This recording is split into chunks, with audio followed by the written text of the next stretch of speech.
I'm happy to welcome you to this program, our first of the season, the title being Psychological Implications of a Proven Reincarnation Case. It is part of our Tools of Individuation series, stories about people's lives and their projects and passions. And just to read and introduce our speaker, Stephen Sakellarios, MS, has studied Eastern mysticism since 1973 and has a master's degree in counseling and human systems from FSU. In 1997, he began work on a documentary entitled In Another Life, Reincarnation in America, completing it over a 5-year period. The program was broadcast on PBS affiliate KBDI in Denver, Colorado in January of 2003 and was accepted for distribution to universities by Films Media Group. In 2005, Stephen became aware of a past life in the 19th century as author Matthew Franklin Whittier. And in 2009, he began researching the proposed match with the most rigorous methods available to an unfunded lay researcher. So this has been a 10-year project, and if we could all please welcome Stephen to the stand. Thank you very much, Stephen. Thank you guys for coming out. Really appreciate it. I'm going to apologize ahead of time. I'm going to be reading quite a bit off of the slide screen there. So if you can't see it on this side, you might want to move over. I first became aware of reincarnation just out of high school when I was studying the religions, but all of the world religions, with the assumption that at the esoteric level they were all talking about the same thing and the same experience. So in the course of that, of course, I read the Bhagavad Gita, and reincarnation is prominently featured in the Gita. And I didn't have any problems with it at all. Even though I'd been raised an atheist, it just made perfect sense to me, and I accepted it completely. Then in college, I taught a little non-credit course on death and dying, and I remember I brought on board a woman who said that she'd had a near-death experience and let her describe that to the class. That was in 1980 roughly. So I knew that there was research being done on near-death experiences, but I didn't know there was any such thing being done on reincarnation until I started my documentary. Started work on that in 1997. Became aware of the work of Dr. Ian Stevenson, who studied children. He and his colleagues studied children who spontaneously remembered their past life. And people like Dr. Peter Ramster in Australia, who used hypnosis. I became aware of past life therapy. I interviewed Roger Woolger, who was a Jungian therapist who used the Netherton method, which is the non-hypnotic method. And I also became aware of a few people like myself who had tried to prove their own reincarnation case. Or in one instance, Captain Robert Snow was the homicide investigator for the city of Indianapolis, and he tried to disprove it. He'd been dared to have a hypnotic regression by one of his colleagues who used hypnosis in her police work. And he finally, just to shut her up, he said, okay, I'll do it. So he went, and of course he's a trained investigator, so when he didn't experience anything, he didn't say he experienced anything. He just was strictly by the book. For half an hour, he sat there in the chair, and he said his back hurt. And all of a sudden, I don't know if you're familiar with this case, all of a sudden he was immersed in a complete 3D experience of walking around in a past life. And he went through 3 of these. The last one, of James Carroll Beckworth, a painter in the early 1900s, he was able to prove. He tried to disprove it. He did his best to disprove it, and he ended up, against his will, proving it, like 30 points, provable points. So I became aware of all of these, and in the course of that, I learned of the most strongly proven reincarnation cases, and I learned the methods that they used. So I knew how to investigate a case. In 2003, I finally got my documentary finished and got it broadcast, and I did a few interviews. One of these was with a website called Spiritual Atlanta, because I was in Atlanta at the time. And she asked me, these were like emailed questions. They sent me the questions and I emailed them back. And I wasn't expecting this one. She said, do you remember any of your own past lives?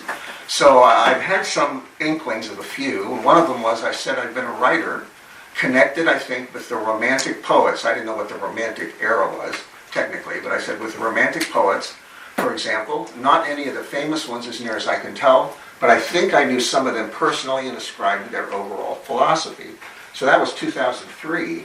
And then 2 years later, I was looking online for the names of female writers, because years ago I had a psychic reading, and that woman had told me you were a female writer on the west coast of the United States in like the 1920s or 1930s, and you published serials and had some success with that. So I would just get online and look at female writers, and I finally found one name that definitely rang a bell, and that was Sarah Orne Jewett, whom some of you may be familiar with here in New England. In Florida, you know, as far as I know, I never studied her in school, didn't know who she was, but I got on that website, the Sarah Orne Jewett Text Project website, which is still in existence, and I said, this is familiar, I know this. And I said, I don't think I was her, but by gosh, I know this.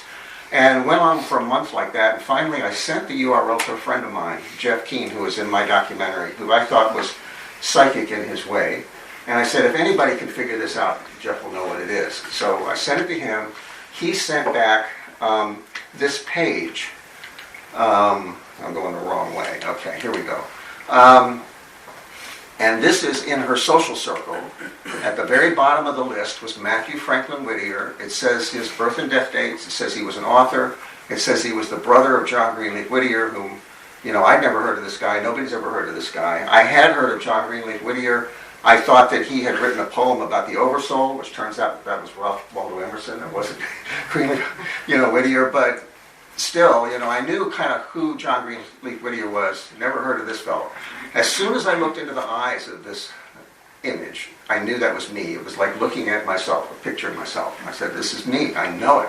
And I also knew, strangely enough, I said, well, he's wearing a greatcoat. Well, I might have heard that, somewhere. But I knew he was wearing a greatcoat. And I also knew he didn't like being cold. And I knew that was me. So this is me in my mid-30s. This is Matthew in his mid-40s. Pretty similar. The only real difference is the end of the nose. Matthew had a long nose and a bulbous tip on the end. I believe John Greenleaf Whittier had that too. That's like the Whittier nose. And he used to make fun of it in his writings. And I also seem to remember that when he was deep in thought, he would rub his tip of his nose between his thumb and forefinger, hoping it would go away. And so this suggests that, you can't actually get rid of features that you don't like. But other than that, it's a pretty darn close match, even the hair and everything. Now, so this was my goal. Having studied these other cases, I knew how to do it. So I wanted to document and date unique past life impressions that could not have been either guessed at or obtained by any normal means. And once I documented that, preferably public, or at least shared it with somebody else, which I can do that because I have a blog. So I had a blog before the name was invented, so I was publicly publishing these things. And then I want to go into what I call the deep historical record and confirm it. I don't want just anything that you could find in the library. I want to go to primary sources and dig this stuff up so that there's no chance I could have seen it before. That's the goal here. Most people, when they try to prove a past life, they go with coincidences, mainly names and dates and factual things. So for example, they'll say, my mother's name was Helen, and the past life person's name was Helena, and I went to Brown College, and he went to Brown High School, or something like that, and they'll have a long list of these things, and I think there will be coincidences like that between one lifetime or another. I don't consider them compelling. It's not enough. A little more convincing are what I call karmic patterns or life patterns, and those did show up in my study pretty strongly. I'll give you a couple examples. Matthew used to be a reporter. He would report on speeches. He actually reported on the commencements over here at Bowdoin College a couple of times, so I have been within sight distance of this, apparently. But he reported on Lyceum talks given by the Mercantile Library Association in Portland. Apparently lots of cities had a Mercantile Library Association. Portland had one. Matthew was associated with them. They would sponsor talks, a series of talks every year, and he would report for the Portland Transcript, which is the liberal literary newspaper in Portland. In my 30s, I was a videographer, and I was connected with the Georgia Speakers Association, and I used to videotape speeches for them. So it's different technology, but subjectively, it's basically the same life pattern. And the motivation is very much the same. I feel that he made a little extra cash, but he also could take a talk, which maybe influenced 30 people or 50 people, and spread it across the whole city of Portland. See, so he magnified the the impact of the speakers. And if he agreed with the speaker, then he was helping with the cause in that way. And I felt that way too. When I videotaped talks, they were usually motivational speeches, and I felt like, well, I'm not only earning a little cash, but I'm helping, you know. So subjectively, very similar. Of course, you have to try to. It's easy to prove a case for yourself. The problem comes in when you want to prove it to somebody else, and then you have to overcome these objections. The first objection of skeptics is chance. If they can use chance, they'll immediately go to that. So you have to overcome chance. False memory is a very serious objection, and there are examples of this. They call it cryptomnesia. And what happens is, say under hypnosis, somebody remembers, there's a case where somebody remembered a battle scene, I think it was in the 1600s, and it was very detailed, and you had the whole scenario, and then some skeptic comes up and says, look, the whole thing is in the novel, exactly the same names and everything. So you have to be careful, because you may think you're remembering something from a past life, and you're actually remembering something you read like 15 years ago. And then there's fraud. Skeptics love to challenge you with fraud, but there's a caveat to this that they don't usually think about. And that is that, let's say I say something fairly outrageous. I say that I was this person in the 19th century, and I wrote such and such pieces, and I've been able to prove it. That's a fairly large thing to say. If it's a fraud, I have to be a certain kind of personality to pull off a fraud like that. Not everybody would do that. That means that they have to prove, the onus is on them, they have to prove that I'm a sociopathic personality before that's going to stick, and they're not going to be able to do it. If I understand correctly, you therapists probably know, the way that you investigate the sociopathic personalities, you have to question the friends and the people around them. You can't really question them, it's not going to work. But if you go around their social circle and their friends and you give them the questionnaire, but it's not going to work in my case. So the charge of fraud is not going to stick. Of course, I know I'm not committing fraud. That's another case where, no question, I know it, but we're trying to convince other people. This is how I obtained my paranormal data. I used 2 psychic mediums. After 10 years, I can say they were definitely genuine because they made a lot of very strong hits, which we're not going to go into this time. I could only afford 2 sessions. I had 2 past life regressions. I was not a very, what they call a good hypnotic subject. I just went under lightly. I did go under hypnosis, but not deeply, so I didn't have Captain Robert Snow's full immersion experience as much as I wanted it. But I knew a therapist personally, and I was able to do a trade-out for services, and I had 2 of them. And some of the things I remembered did check out in the deep historical record, which we'll get into. Then there's spontaneous memories. That, I believe, is Dr. Ian Stevenson's term, spontaneous memories. I prefer to say just in normal waking consciousness, because in my case they weren't exactly spontaneous, in the sense that I wasn't just walking down the street and had them. They were triggered by things connected with my past life. So what I would do is have myself confronted with something from my past life, and then I want to document my reactions and go from there. So they were triggered, but they were in normal waking consciousness. I like to use the word impressions rather than memories because I break it down into 4 types. Emotions are just raw emotions like anger or fear. Feelings would be intuitions, more articulate, more subtle. There's recognition memory, which is a very basic type of memory, and then the Holy Grail, which is cognitive memory. Now, what I found was that, let's see, that's not yet. What I found was that there are certain situations in which I was more likely to have a flashback in normal waking consciousness. And those 2 conditions were that there were strong emotions and that the past life situation was exactly the way it had been. So if either of those 2 things were absent, it didn't happen. So I could put myself in a place that was just like it was, but if there wasn't strong emotion, I kind of had some feelings, but, On the other hand, I could put myself in the latitude and longitude, the actual location where something very powerful emotionally happened, but if it was gone, just being in the location didn't do anything. I went to where Matthew died, for example, in East Boston. It was a thing called the, I can't remember the name of it now, Maverick House. And it's now a health center. Looks kind of the same, but it's just not there. So not happening. But if I got in a situation where there was strong emotion and it was exactly the way it used to be, say a picture of a person or a building, then I could, not necessarily, but I could get a flashback, and we'll see examples of that. Then it goes to verifying. These are the sources I use. The obvious thing is biographies and scholarly works. They're of limited use because the biographies and history in general is very faulty. I found a lot of mistakes, especially when it comes to Matthew Franklin Whittier, because he was a very secretive character. So what happens is when there's big gaps, people just fill in the gaps. And so there's a lot of mistakes, but I think there's a lot of mistakes in the historical record, period. There were a few biographical mentions of Matthew. For example, the psychic Andrew Jackson Davis talks about meeting him, so there's a little description of him there, and a few other things like that. Then there's correspondence and archive papers. I do have about 15 of Matthew's pieces of correspondence, mostly to and from his brother, John Greenleaf Whittier. That's useful. Archive papers I found almost useless, and the reason is that if somebody's papers end up in the university or in a library, they keep family stuff and they keep famous people stuff. And everything, they don't accept everything else. So since Matthew was kind of a peripheral figure, you're just not going to find anything.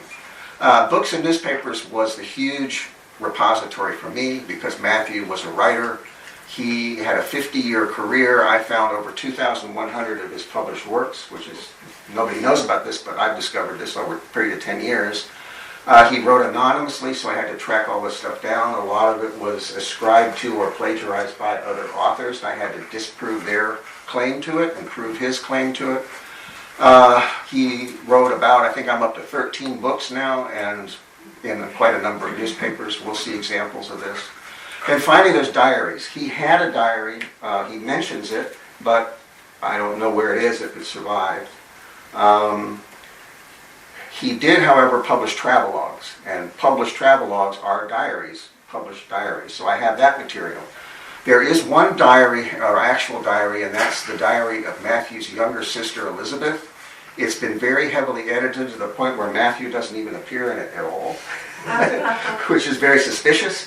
Neither does his wife, Abby, his first wife, who was supposed to be friends with Elizabeth. They're not even mentioned. So I think it's been very severely culled. I was able to find the typed version of it, but I wasn't able to find the written version of it. It's been hidden away somewhere, probably because they only printed about a fraction of it. Now we're going to get into the actual impressions that I had, and we're going to start with the ones that I just couldn't verify at all.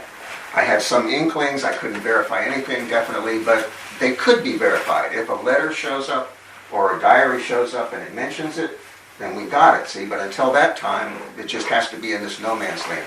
So I moved to Portland in February of 2018, almost 2 years ago, and I had seen this before. This is the First Parish Church in downtown Portland, and I'd seen it in a postcard, and in that postcard I felt drawn to the beveled corners on the tower. Now I later realized that Matthew was proud of his ability to build stone walls out of fieldstones as a farmer. And he apparently, because I still have it, apparently really admired good stonework, good masonry work. I don't know, that may be a New England thing, I don't know, but I felt that, and I felt that there was something about these beveled corners that would have called themselves to Matthew's attention, that that's particularly good or particularly difficult to do, I don't know. But that was my impression. Then when I went for a drive downtown the first time, I was suddenly face to face with this thing, and the sense of recognition was very strong. I said, I know this. The only thing was I didn't like these buildings on the side. I said, that shouldn't be crowding it like that. But I said, I know this thing. So that's what it looked like in 1829, I believe, when it was built. I did get inside, and downstairs, all of these pews are assigned. Like the Longfellow pew is there, and all of these, families own these pews or rent them. So if you were just visiting, you wouldn't be able to sit there unless you were invited, I would assume. So I said, well, let's go upstairs. Now, I don't know if just blacks were up here. I don't know the history. But what I felt was, let's see if I can get this to work. They would not, Matthew and Abby would not have sat here. I felt that. I don't know why, because that's the best seating, because you don't have to crane your neck. You got a straight view to the pulpit. But I said, no. They would have sat up here. So Here's a close-up view. I felt that Abby would have sat closest right here to this little door, right here. I don't know if this plush stuff was here at the time, probably not. And then on the way back, I like to dictate into my phone, recorder in my phone, my impressions in real time when I go to these places. So on the way back to the car, some stuff started coming to me as I was just blabbing away. You know, I just kind of get rolling and then stuff starts to come to me. And I said, I think that they were going to the talk of an abolitionist at this church. They didn't attend it, but there was an abolitionist talk, and that it was very dangerous. And it was, in fact, even in New England, it was very dangerous to go to these talks because mobs could attack the church. And that Abby was quite nervous about it, and that she wanted to sit as close to the door as she could. So the door would be directly behind us here. Can you see me? I'm sorry. The door would have been directly behind us, so she sat as close as she could get to the door. But I have no proof of this at this point. So this is one of those memories I just have to put off to the side and say, could be, I admit I could be imagining it. Now here's another example. Now we're going to get into cryptomnesia, false memory, or what I would say the possibility of false memory. You know, I don't know, but if it's possible, I need to put it aside. This is Abby's signature in the only letter that I found in her hand, written to Elizabeth, Matthew's younger sister. And at issue was how Abby spelled her first name, because in the history it's either A-B-B-I-E or A-B-B-Y.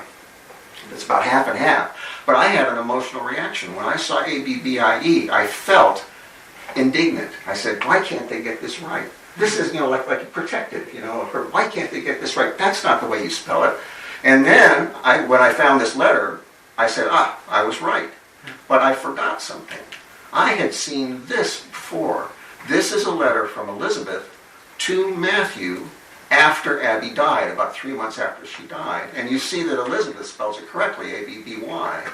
So here's the question. Could I have subconsciously reasoned? Does the subconscious mind reason or not? You know, I could have subconsciously reasoned that if Elizabeth spelled it that way, that was correct. So as far as the skeptics are concerned, I think this is probably a real reaction that I had. But as far as the skeptics are concerned, I have to take this one and just put it aside. So there's another one. This character is Edward Elwell. He was the editor of the Portland Transcript. And I have an impression about him that he was very intelligent and somebody you didn't want to mess with. This was the liberal newspaper in Portland, so he was like the bastion of liberality in Portland. And he was a character. Now, I had a third regression session a few years later. My first two were in 2008, 2009. This is 2014, I think it was, or 14, I think. And the purpose for that was to just try to scare up some leads. You know, it was just some fun. I didn't expect to get anything evidential out of it. But I did remember in the session, he was descended from a long line of sea captains. And it turns out, indeed, he was descended from a long line of sea captains in Portland. And I said, well, that's pretty strong. Aha. But then I said, wait a minute. I had seen a talk given by his associate editor, who is also the official Whittier biographer, Samuel Picard. I had seen a talk in which at the beginning he says that. You know, he says that Elwell came from a long line of sea captains. I had been in the middle of that report, because when you Google a term, Google will stick you in the middle of an article, and I had seen that article, and I may have looked at the top of it, I don't know, but the possibility of false memory is there, it's out. Now we get to one that's got some more substance to it. I had a volunteer researcher in the first year or two of this study who lived in Newburyport. It just was a complete coincidence, if there are any coincidences. I don't even know if I should use that term here. But it was just a fluke that she happened to live in Newburyport, and she was willing to do this research. And what we agreed, she was a skeptic, but what we agreed was she would research and she would send me snippets of things, and I would react to them and then email back. And that way we had a dated record of everything that happened. And she sent me this list of Matthew's co-workers toward the last 20 years of his life in the Boston Custom House. This is in a diary of a real diary of a real boy by Henry A. Shute, which is probably neither. He probably wrote it as an adult. But in the appendix, because the boy talks about going to the custom house and seeing all the guys working there and how they were goofing off and how funny that was, But this is in the appendix, and it gives the names. So you see Matthew is down here, Matthew F. Whittier. I think he really spelled his name with one T, because I found one signature where he used his first name, but everybody spells it with two. Up here is Frank Harriman. Well, that's the one I keyed in on. I said, Frank Harriman. That one jumps out at me, and I feel something. So in the email, and I'll get it. These are the up and down are kind of backwards. So this is a screenshot of my emails with my researcher. I said I did get a hit on the name Frank Harriman. I didn't on any of the other names. I went back through them and got the same feeling only about this one name. Then she sent me that same list again a year later. Initially, I forgot that she'd ever sent it to me. I had the same reaction, and then I remembered, oh, wait a minute, I've seen this before. So I wrote her again. Very interesting. Odd that Matthew was here called a newspaper writer of considerable prominence. The name Frank Harriman continues to jump out of me. Now, that's a Freudian slip, because I meant to say jump out at me. So sometimes Freudian slips work in your favor. Here, I feel, is someone who was closer to Matthew emotionally, more than just a coworker. So I didn't know anything. I've never seen anything about Frank Harriman at this point. Twice now, I've had this strong feeling, and I've documented it. Okay? Then I found this. This was signed by Frank Harriman. It's about Dungeon Rock in Lynn Woods in Lynn, Massachusetts. That place is there were some treasure hunters there who thought they were being guided by the spirits of pirates, and they dug 150 feet down into the granite to try to find it. It was like 2 generations worth of work.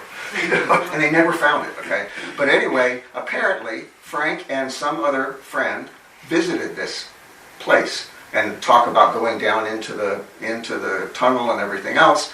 But this is Matthew Franklin Whittier's work. And when I first saw it, I said, boy, that looks like his style. And then I talked myself out of it, because you can logically talk yourself out of things based on whatever you assume is the truth, even though intuitively you're getting the right information. Well, later on I proved this is Matthew's article with Frank's name on it, published a year and a half after Matthew died. Matthew died in January 1883. This was published middle of 1884 in a couple different magazines. So that means that Matthew and Frank Harriman were not only co-workers, they were friends. They went on a trip to Dungeon Rock together. They went down in 150 feet down into the tunnel together. They were friends. So, Now, here is Dungeon Rock, what it looks like today. I went to this place. That's the entrance. That's the doorway. It comes up to about my upper lip, the top of this thing. It's a little tiny doorway. This is what it looks like going down. I think it used to be wood. There's a picture of this in Frank Leslie's newspaper of the people going down in it. And that's what the actual entrance to the tunnel looks like, and that's as far as I got. Because there was nobody around. I only had 2 little flashlights. It was not lit. It was dark. It was damp. And when I tried to take pictures, it looked like there were unseen things flying around, and I'm not going in there. But this is Dungeon Rock. And this is Frank Harriman. I found this quite a bit later on Find a Grave. And this is where you can say, I proved it to myself, because I know him. I know what he's like, I know what he is to me, and I know him. This is the kind of friend. He was a younger man, and he was the kind of guy who would go way out of his way to help you. That was the deal. And I felt that he took Matthew in his final illness to specialists. Now, I know that Matthew did convalesce in Lynn about the right time. So I know he was there, but I think that this fellow took him to specialists. So this is only proof to me as far as the recognition, because I already knew who this was when I saw the picture. But the other stuff, I had no idea that there was anything connecting them at all when I gave that impression. So now we got a little piece of evidence. Let's see. There it is.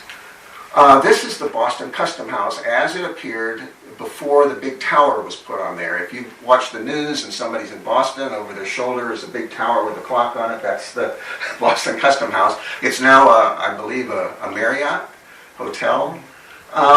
This is about 1850 something. Matthew started there in 1861, working there. I had never seen this when I was in hypnosis, and 2009, I think it was, and my therapist asked me, what did his place of work look like? And I immediately went into character. Matthew was a satirist, so he was sarcastic, and he says, it's long, 2 stories, ugly and plain. That's what I said. And I laughed. So I found it, then after that I found it in Wikipedia. And the funny thing is that if you go to Wikipedia, the first 2 or 3 buildings are totally different. They're square. I said, I totally missed it. And then I scrolled down a little more, I said, whoa, there it is. So I was clearly right on the first 2. It's long and it's 2 stories. Matthew was a critic of art, literature, music, and architecture. He wrote critiques of architecture in New York City and in Boston. And to his aesthetic, based on what he liked, this would have been clunky. Instead of being light and graceful like a temple, this would have been kind of massive and clunky, and he wouldn't have liked it. But would he have called it plain? Well, I would say no, except when I went there, I took close-up pictures of it, and now I'm seeing it as he would have seen it. And my perception of this up close is that it's a plain government building onto which somebody has pasted the accoutrements of neoclassical architecture, because these are fake columns. And Matthew didn't like anything fake. See, so he could have conceivably said, it's really just a plain building that they've stuck columns onto. On the other hand, I could have just embellished that last part, but I definitely hit on 2 and arguably on 3 points. None of these are perfect, by the way. Dr. Stevenson mentioned this too, and I've corresponded with his successor, Dr. Tucker, and I say you can't get a perfect case, 100%. It's very difficult. This is as close as I got. This is my strongest, most strongly proven memory. Under hypnosis, I suddenly saw a scene. I can still see it in my mind's eye. I'm in a big, wide open space, which I take to be in Portland, because I knew Matthew lived in Portland. And the ground is damp. There are men in black coats and top hats milling about. No women, no children, just men. They're not paying attention to anything in particular. They're just milling around. At the far end, somebody has set up a temporary stage with a farm wagon. He's standing on it. He's giving what we call a stump speech with a megaphone. Not a powered megaphone, but just a speaking trumpet. And as often happens in these memories, I had a strong feeling and a strong thought. Remember this because it's pretty typical in all these cases. My thought was, and I've got this recorded, there's something going down in a distant place. There's going to be big changes, but there's no threat, no immediate threat to us where we are right now. But there's something big going down. That was the thought. The feeling was cynicism. Like, oh well, we'll see. We'll just see. That's the feeling. So then, a couple years later, I found this image, the Maine Historical Society. This is Congress Square, now called Congress Square Park, one of the 2 main squares in Portland. Those buildings were there at the time, these 2 buildings. And as soon as I saw the background, I said, that's where I was. Then, a couple years after that, I was reading a history of Portland, and I found one little sentence that said there was a citywide meeting. And it gave the date. It was January 26th, 1861. I don't know anything about the Civil War, but I looked it up, and very quickly I found that that's when the South was threatening to secede from the Union, and they had what they called a Great Union Meeting in Portland. The Great Union Meeting invited all the voters of the city to the City Hall. Voters were men, so all the men who could vote were invited to the City Hall. Portland contributed 5,000 men to the Civil War, so there would have been more than 5,000 voters. But the City Hall held 2,500. So in the accounts, when I found the newspaper accounts, it was filled to overflowing, but they don't mention the fact that probably only a third of the people that turned out could actually get into the City Hall, which means the others would have spilled out into the town squares. And in the town squares, they did, in fact, give some speeches. Now I found something else interesting. All of the conservative papers said that it was amazing that the whole city was in agreement, about what we should do. And what we should do is to capitulate to the South and beg them not to leave and offer to change our laws and do anything they want. That's supposedly the whole city of Portland said that. But then Edward Elwell in the Portland Transcript made fun of the whole thing. He said the meeting was stacked with conservatives, that the speakers were all conservatives, see. So the liberals would have been out in the town squares giving their own speeches, okay? So Matthew's thought that I remembered is exactly on target. There's something going down somewhere else that's going to be big changes, but it's not an immediate threat to us here. And his feeling was perfectly appropriate for the way it's being reported. We'll see. We'll see because Matthew was not just liberal, he was radical. Matthew was connected with William Lloyd Garrison. William Lloyd Garrison was a disunionist. His motto was no union with slaveholders. He wanted the South to leave. Matthew would have been totally in a totally different space than the way that it was being reported. See? So he would have been cynical and said, well, we'll see about that, because he'd been working for the abolitionist cause for a very long time. So that hits on a whole bunch of points. This is what it looked like in about 1851 or so. This is drawn from the Hay Building, which still exists. At that time it was 2 stories, now it's 3. It's like a wedge-shaped building. This is Congress Street. Where I remembered that wagon would have been right here where that horse and carriage is in the middle, a little bit out into Congress Street. Now the only thing that bothered me, having grown up in the South, and I didn't know whether up north there was always snow the whole winter. I thought maybe there was, and I thought that's a problem, because to be honest, I didn't remember any snow. So I took this picture in January 28th of 2019, and there's no snow. It's hard to get weather reports, from the 1800s, but apparently other areas were getting a lot of snow, but Portland probably got rain. It's hard to tell. But anyway, it hits, that's why I say none of these are perfect, but it hits on a whole bunch of points, and except possibly for the snow, it doesn't miss on any points. So I consider that my most strongly proven memory. Now, what we're going to do is provisionally assume that I proved the case. There's a lot more to this. You can believe it or not believe it, or agree or disagree, but for the sake of argument, let's say that I've got enough examples that this is a genuine match. And then we're going to talk about, okay, what else can we derive from this? Now that we know we've got a match. This is what interests me, because I get tired of trying to prove reincarnation. This is not the best case to prove reincarnation. There's other stronger ones. Dr. Stevenson's work is probably stronger in most of his cases, because his children remembered 30, 40 things that checked out. And things like the child says, well, I carved my name on the door. And when he takes them to the house, where he knows his way around, he takes them to the house, his name is carved on the door.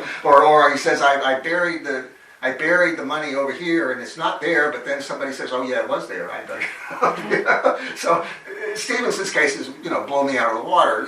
I have a few of these. I have a whole bunch that are about as strong as the Frank Harriman one, and a whole bunch of plausible ones. But if we say this is true, then we want to get into a few other elements. Now there's one more I want to share with you here. I think this is just one more. This is George Bradburn. He was an abolitionist, he was a Unitarian minister, but the way I found out about him was I was researching the chronotype, the Boston chronotype. It was headed up by Elijah Wright, who was an abolitionist and a friend of both of the Whittier brothers. If the Portland transcript was liberal, the chronotype was radical.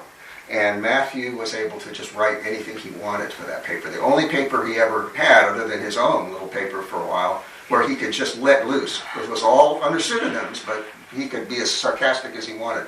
Well, when I was looking up information on the chronotype, George Bradburn came up that he was an editor for that paper in the late 1840s.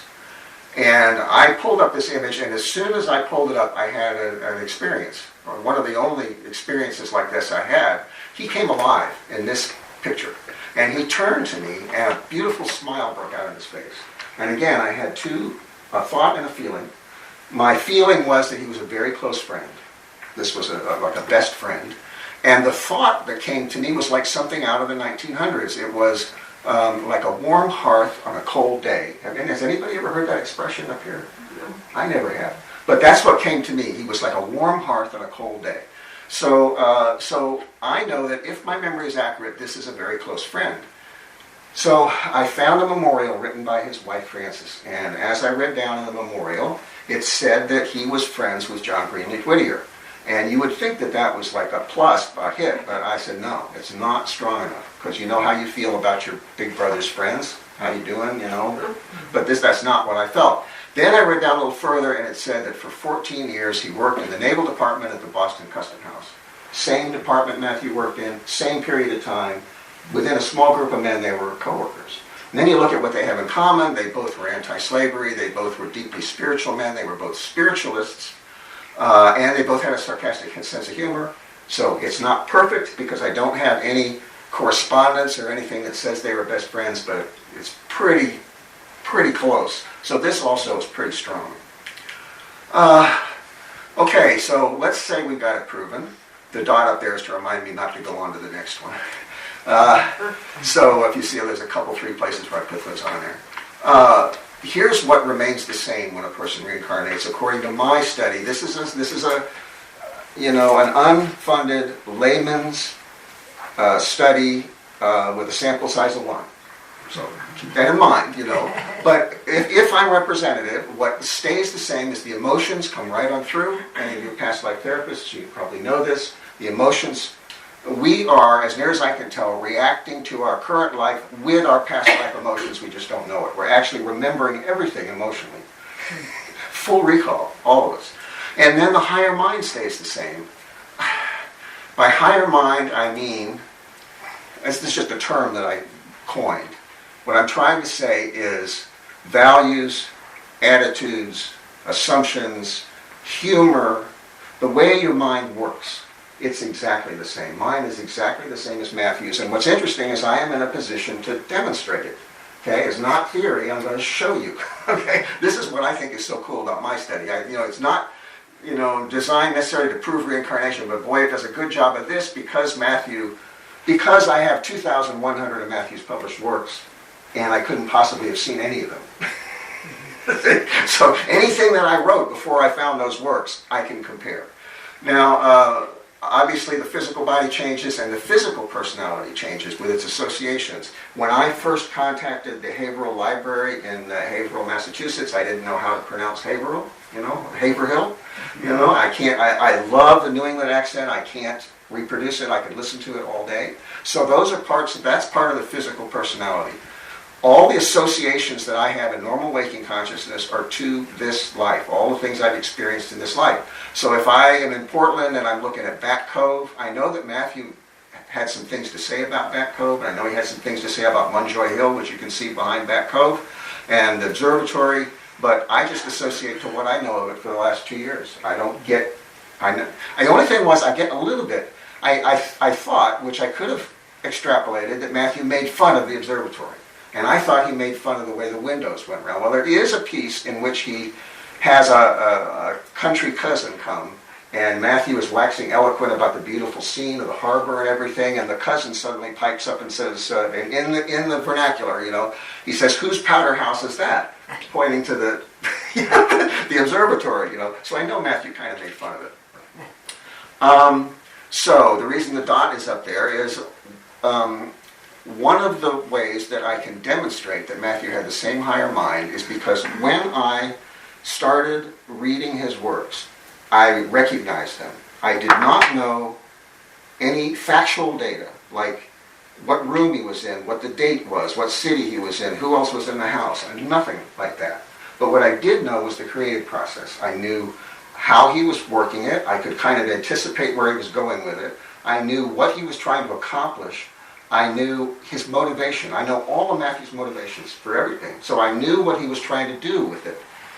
And occasionally, I would hit a phrase where I said, he really liked that. Man, he was jazzed with that. That was perfect. And I relate that to when I was heavy into photography. A good photographer will get maybe 5 or 6 shots in a year that they really feel works. And like Ansel Adams, when he got that shot of the lit crosses in the churchyard with the clouds overhead. I don't know if you remember that one, but he knew he almost crashed the car getting the camera off the roof, whatever, and getting that shot because he knew it was a good one. Well, I can tell that when I start reading Matthew's work, and I'm going to give you an example because this now has potential for prediction. If I run across one of these, and I know that he felt that way because I know that he used his favorite bits more than once. Like any comedian, I'm thinking, Steve Martin with the arrow through the head, he uses that over and over. Well, Matthew would reuse his favorite gags. So I should be, if I hit one of these, I should be able to predict he's going to use it again. So I'm going to give you an example. This is the Portland transcript, and I apologize, I'm going to have to read it. I'll try to step back a little bit. November 1, 1845, he is visiting the Millerites. The Millerites is a doomsday sect, and he goes to visit them and reports on it sarcastically. And this one we know is his because his name is on it. This is the only report that I know of where it's actually signed with his own name. And I think it was a mistake. I think the associate editor wasn't supposed to do that, and he didn't know, to use Matthew's pseudonym and put his name on it. But it's a wonderful little mistake for us because I can 100% say this is Matthew's style. No sooner had this vindictive son of thunder ceased than he was succeeded by a pretty miss of sweet 16 or thereabouts, who, commencing in a very low, soft voice, gradually rose to the most piercing trouble as she descanted upon a sort of vision she had had the night before, in which she had seen the awful scenes of the judgment enacted.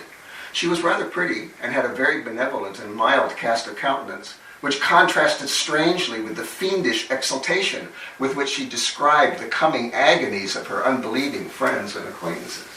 I knew that he liked that. It, for one thing, it's well written, but it also encapsulates, this is the problem with fundamentalism. He's encapsulated it, because these beautiful, loving people suddenly become hateful. What in the world is going on? So he couldn't just leave, he had to use this again. So this is December 22nd. He's writing in the Boston Weekly Museum as Quails. Now, historians will tell you that Quails was written by an entertainer named Asha Dodge. I've proven that it was not. It was Matthew. I can't go into these attributions. We don't have time. But he is now visiting the Shakers instead of the Millerites. And he says, you'll notice the similarity. At the close of his address, we were favored with one of their wild, unearthly, intoxicating chants or wails, in which every voice took a leading part, and most nobly was it sustained. For at the close of each strain, as all of the voices came down on the tonic, the large and spacious hall was fairly made to ring again. One voice in particular, that of a female, was bound not to be outdone, and as her matchless and almost unearthly screech came out a quarter of a beat ahead, and one note below the rest, our hair fairly straightened out and vibrated with terror. He's having fun, but now he uses it again. This is back in the Portland transcript. This is May 24, 1856. We're talking about 5-year intervals. This is a young woman in character reading Hiawatha, which was relatively new at the time. Matthew liked Longfellow. He liked Hiawatha, but this young woman was dressed, this white young woman was dressed like an Indian with a feather and a little short skirt and moccasins, and she was just blasting this thing out without any nuance. And he just thought it was awful. So he said, we repeat it. She read, oh, the explosive P's and the frog trilled R's. Oh, the drawling and the quavering. Oh, the ranting and the air thumping. And oh, the volume of voice which that pretty little Indian poured forth.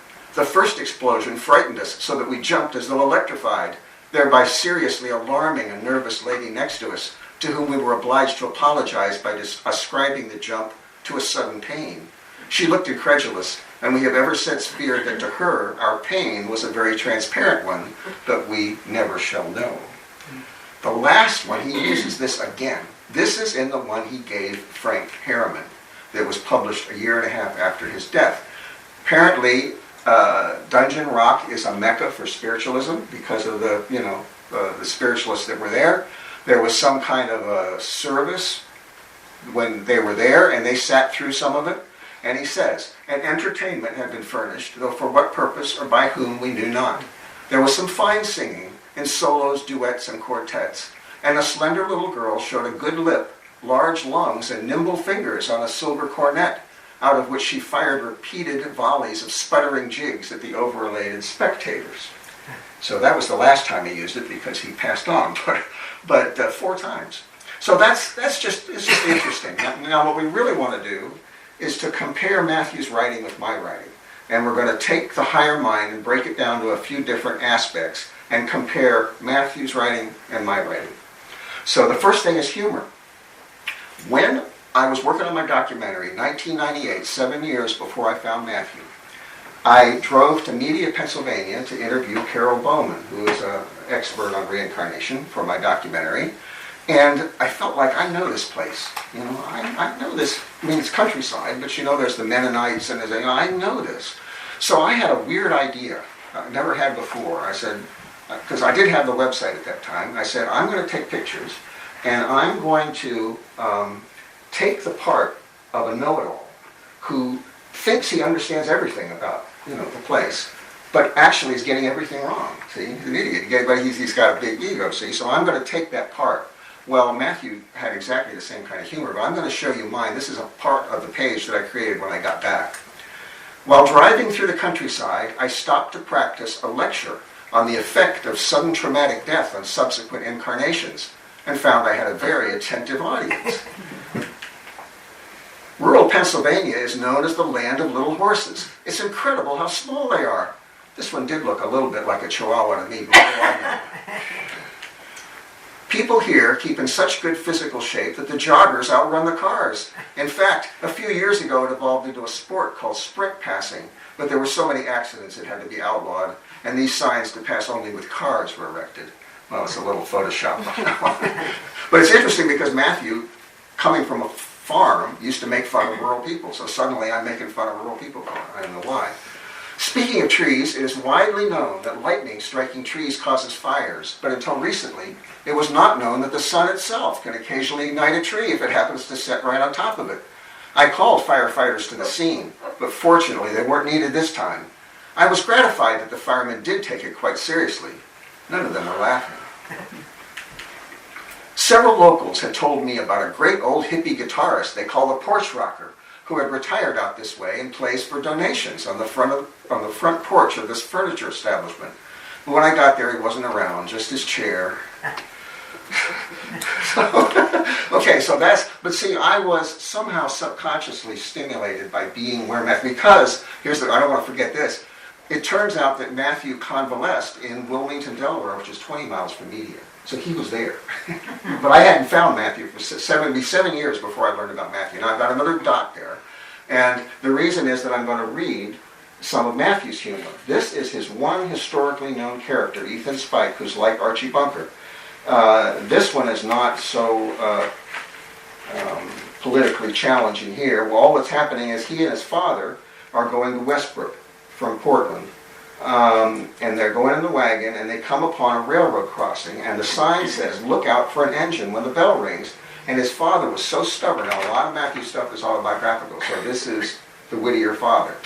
We're talking about a caricature of him. Of course, nobody knew who Ethan Spike was when he wrote these. This is 1853. So his father misinterprets this, just like my character misinterpreted things. And I have to read this. This was written in dialect, and I can't read it in the accent. I couldn't get anybody to read it for me, so I just have to read it, the best I can. There didn't nothing particular happen on our way down till we come to a railroad crossing out in Westbrook. I was driving right on when Father sang out, "Whoa," and ceasing hold of the reins, jerked the old mare back, clean back onto her haunches, and he kept right on hollering "whoa" as loud as he could bawl. "What are ye about?" I screamed as soon as I could speak. "What's the matter?" says I. "Why, don't you see that 'ere guide board up there?" said Father, pointing up to the sign. "What on it?" says I. "Why, don't it say," says he, "we must look out for an engine when the bell rings?" "Well, but," says I, "there's no bell ringing." "Never mind," says Father, "it'll ring afore long, I suppose, and we'll wait." I tried to reason with him, but it was no use. When I told him that there was no danger in going over a railroad when the bell wanted ringing, he held hard onto the reins, looked big and knowing, and said he'd lived in the world longer than I had. And that it wasn't very dutiful in me to undertake to tell him when railroads was dangerous or when they wasn't.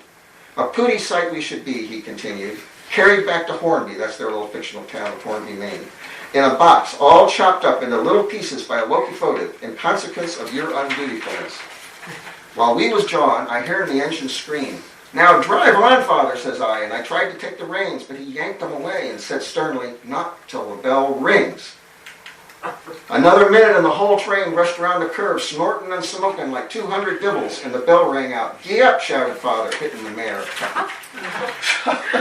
So that was the Whittier father. If the people that are in charge of the Whittier legacy probably wouldn't agree with that. But now, I have always been a deeply sensitive person. There are groups now, I understand, for people with sensitive nervous systems. I could probably join and immediately be a member. I was very concerned about animal welfare. When I was a little kid, my parents took me to Natural History Museum, and the only thing I remember is mourning for the stuffed animals. Yeah, all my life I've been able to go into states of ecstasy listening to music, to inspired music, no drugs needed. So I'm that kind of person. Matthew was the same way. So here we go. This is for the Boston Carpetbag. It's a 1851 imitation of Punch, and it was edited by Benjamin Penhallow Shillaber from Portsmouth, who was a close friend of Matthew's and a collaborator. Matthew had a vested silent partnership in this newspaper, but Shillaber apparently would make fun of him. He'd make fun of his sensitivity. It was not cool to be a sensitive man in the 19th century, apparently. So he would make fun, and Matthew was good-natured, and he'd go along with it, you know. So together they created a character, a recurring character in the Carpetbag called the Sensitive Man. Okay, and that was Matthew. And Matthew would write some of it, Shillaber would write some of it. There's some real poetry that Matthew wrote to his late wife Abby in spirit, when he was a spiritualist. It's under this topic. But this is what he writes about Jenny Lind, who was a famous Swedish singer in that day. He says, Jenny Lind's recent concerts have been attended by a like result with former ones, the great delight of all who heard her. The sensitive man listened to her on Monday evening and was lost in boundless ecstasy. He became oblivious to everything but the enchantress, saw and heard nothing else. He clapped his hands and stamped his feet and fidgeted in his $4 seat. And in the emphatic passages of the singing, where the songstress bowed her head to give the sentiment more force by the gesture, the sensitive man bowed his head also. And when the chantress opened her mouth to pour forth those volumes of sound which filled the room so that we could almost see it, the sensitive man opened his mouth. Likewise, I believe that's called synesthesia, when you mix senses. There was a spell upon him. He seemed like one bewitched. And but few saw his extravagance, for all were nearly as wild as he was. Jenny is soon to leave us, and fortunate are those who have enjoyed or may enjoy the opportunities of hearing her. So here we have Matthew painting himself in exactly the same way that I was. This is one element, another element of the higher mind. Now, we're going to my blog. This is published online of April 26th, 2006. This is about a year after I discovered Matthew, but about 3 years before I started researching him. I didn't know anything about this particular trait of his. And what had happened was that the evening before, I had seen two back-to-back virtuoso rock guitarists, Eric Johnson and Joe Satriani, had played a doubleheader. And my impression was that I knew that Eric Johnson was deeply spiritual, and I found that Joe Satriani was equally talented, if not more so, but a worldly guy. You know, he got out a guitar that just as a goof that had a huge picture of himself on it, you know. I mean, he was like making fun of his egotism, you know. But, so this was my comment about it. What I am coming to understand is that spirituality is simply invisible to worldly people. It is as though, and others have used this analogy, it is as though there is a sense, like sight or hearing, that most of the population simply doesn't have. And so anything that requires this, quote, sense to perceive it doesn't exist for them.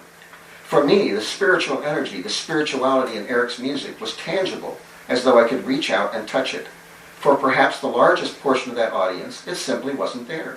To them, he was a very good guitarist. Some of his music was great, and some of it was, well, a bit boring or uninteresting. To them, Joe's music was a lot better. To the people who could sense the spirituality in Eric's music, there was no comparison. Joe was brilliant and fun, and you couldn't help like him, despite his focus on himself. But after a while, it got tiring and overstimulating. So that's me. Now what we're going to see is that not only the way the mind works, but specific thoughts, specific concepts carry right on through in the higher mind from one incarnation to another, because we're going to see Matthew express exactly the same idea.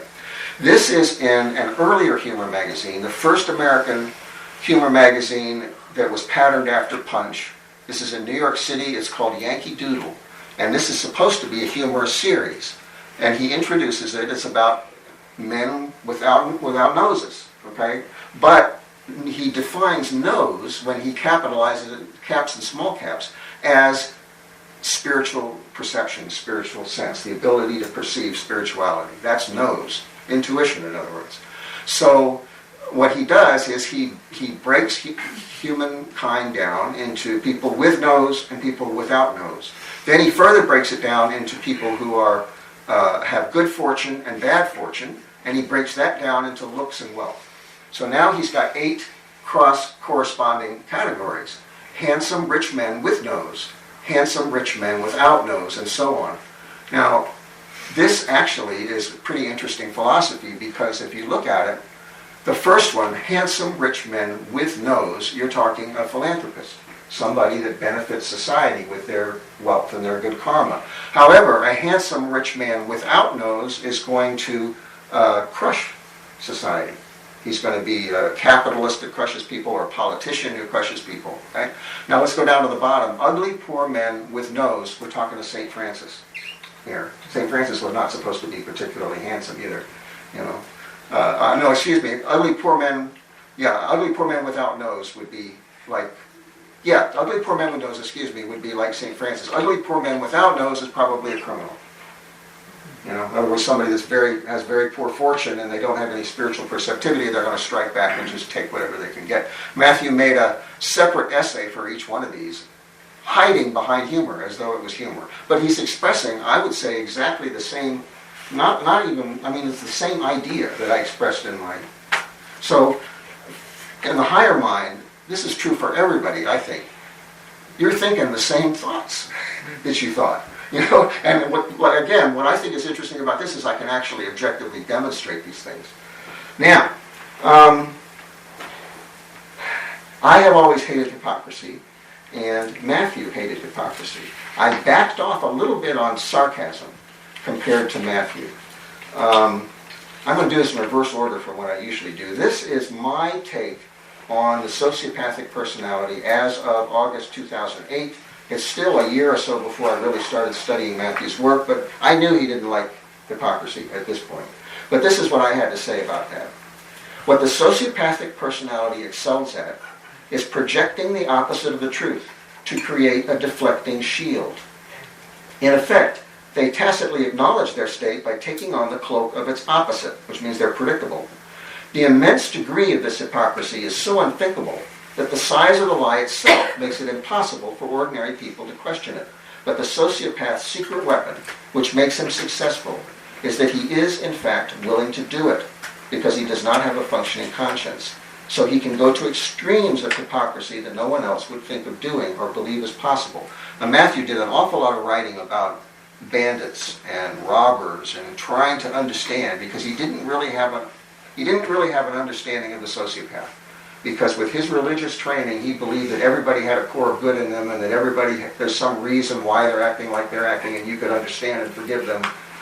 It took this lifetime and a bunch of experiences for me to really understand what the sociopathic personality is, a narcissistic personality, if you will. But this was Matthew working with the same thing.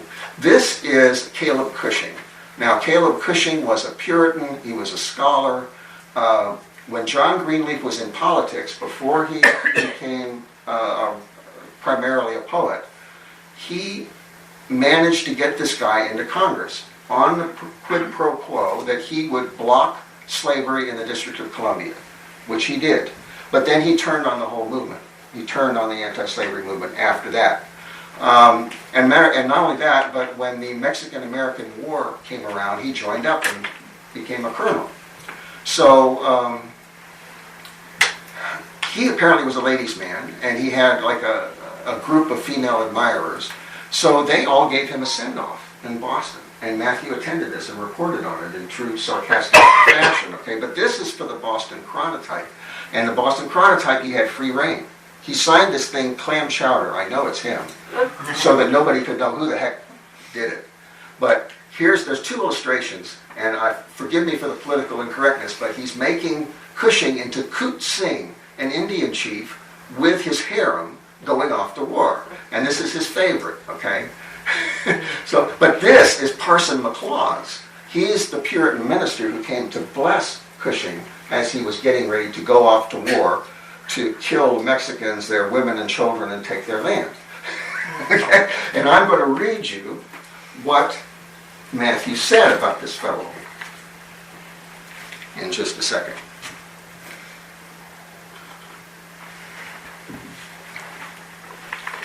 The immortal coot appeared conspicuous in having present the profound Parson McLaws. That divine was called upon to, quote, sanctify the deed by preaching. He took for his text that remarkable passage, the 4th chapter of Isaiah, where he speaks of the number of women who shall lay hold of one man in the latter days. And as there were just 7 women all told present, he concluded that a remarkable prophecy was about to be fulfilled, that Mexico was to be conquered and Zion built up by the restoration of slavery and the firm establishment of the gallows. Matthew was also against capital punishment. In application of his discourse, he besought the hero Coot Singh, when he should have conquered Mexico and established himself for a time in the great white wigwam, the White House, to hang all the Catholics, Universalists, Parkerites, Theodore Parker, chronotypes, like the chronotype, and other, quote, vermin that spoil the hope of the Lord's vineyard, and to honor the Lord by giving bountifully of the national substance to the good old Puritan Orthodox, in other words, the kickback. So that's Matthew Unchained. I liken him to Lee Camp. He's like a 19th century Lee Camp. Now, here's another variable in terms of values. I have always hated sales. I've always avoided sales jobs. I can't do it, especially pressure sales. And I've always been strictly honest, and I'll give you an example of that. In my video production business, I had a one-man video production business, and I was falling on hard times. I really needed work, and I got a call from a young fellow who was Korean. He was working as the interpreter for an older inventor who thought he had invented clip-on, flip-up sunglasses. And I'm thinking to myself, my father had a pair of those. Yeah. But he thought he had invented these, and he wanted an infomercial. Well, I met with him. He didn't speak a word of English, but his interpreter, we talked. And he pulled out a very slick-looking brochure that must have cost him a pretty penny. And I'm thinking, people aren't going to buy this. This is like taking candy from a baby.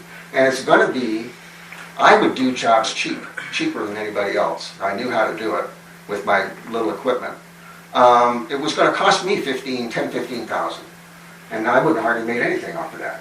And I thought, this is a serious investment. And I'm just taking it from him. And I said, you know what? Have you done any marketing research? Have you done any focus groups? And he said, no. And I said, well, here's what I suggest. You go and do some marketing research and come back to me. Well, I knew I'd lost the job. I knew he wasn't coming back. And not only that, I figured that there's a real good chance that one of my competitors who was less scrupulous was going to charge him $50,000 instead of $15,000. But I couldn't do it. I couldn't take it from him. So that's, not to toot my own horn, but just to give you an idea, that's the way I've always been. Now, in a book called The Perils of Pearl Street, which historians will tell you was written by Asa Green. It was not. That book was written by Matthew Franklin Whittier in 1833. Matthew was pursuing a double career in mercantile work and also in writing. He was writing from his own experience and observation on Wall Street and Pearl Street. But this is how he got started. And he says, I made very awkward work at drumming. In my several attempts that way during a stay of about 4 months, I do not recollect to have secured a single customer. It was not a business to my liking. I was entirely out of my element and felt all the while like a fool. I was either too modest or too proud. I have not exactly settled which. Indeed, I am not certain, but I was too honest, for I repeatedly caught myself telling the truth, very much in opposition to my master's wishes. For example, when soliciting custom in all dutiful compliance with the commands of my superiors, I was naturally inquired as to the quality of the merchandise offered, and when I was expected to pronounce it unqualifiedly of the first rate, I have frequently caught myself in saying, I don't know, about so-so, middling perhaps, or thereabouts. And thus, before I thought of it, damning my employer's goods with faint praise. So now we have values coming straight across in the higher mind, and I can demonstrate it. There are also emotions, and past life therapists know this. Roger Wolger, in a lecture I take, called it the affect bridge, to get from present life into past life memories. You didn't need hypnosis.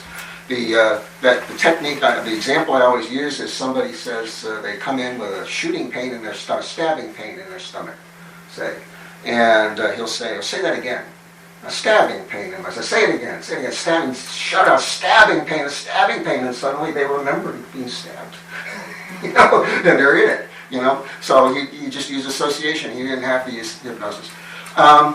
There's something called a bleed-through effect. James Johnston, that was the past life. Bruce Kelly was the present life. There's a case called The Submarine Man. It's a very rare book. It's a past life therapist, Rick Brown, I believe his name was. He took this fellow back to World War II. He remembered dying in a submarine in World War II. He knew the place. He drew a picture of the island, looked like a hand, and he took him to a submarine that was just like the one that he had died in, and hypnotized him. And the guy's past life personality came through, and for about 3 hours he was very difficult to live with. So there's other people that have documented this bleed through. In my case, in normal waking consciousness, it's delayed. It's a very strange thing. I've experienced it several times. I'll be reading Matthew's work from a period when he was going through something. I won't feel anything. 3, 4, 5 hours later, I'll start feeling what he was feeling. And I'm like, what is this coming from? So, for example, if it was a period when Matthew was very frustrated with his career, he felt like it wasn't going anywhere and nobody understood what he was doing, I'll start feeling that, real strongly. And I said, where is this coming from? Why am I so down? I said, wait a minute. That's what I was just reading like 4 or 5 hours ago. Now, can relationships continue right on through, which is, again, no real surprise to past life therapists, and health problems come through. Now, this I can document. So this is me in my private journal. This is January 12, 2004, well before I learned of Matthew. And I write, early Wednesday morning. I didn't sleep well, and don't want anybody to give me your cards now. A little personal. I didn't sleep well last night, partly due to heartburn, which means I have to sleep sitting up in the recliner, which is too small and uncomfortable. But I never sleep well. I dream long series of mildly unpleasant dreams, nonsensical dramas that go on, seemingly all night. Then my bladder fills and I feel toxic if I don't get up to pee every, couple hours or so. And then when I wake up, I literally feel more tired than when I went to bed. If I can get a nap, sometimes it's the only time I feel rested if I sleep deeply then. Okay, so that's me in 2004. This is Matthew. There's a bunch of examples. He talks about insomnia.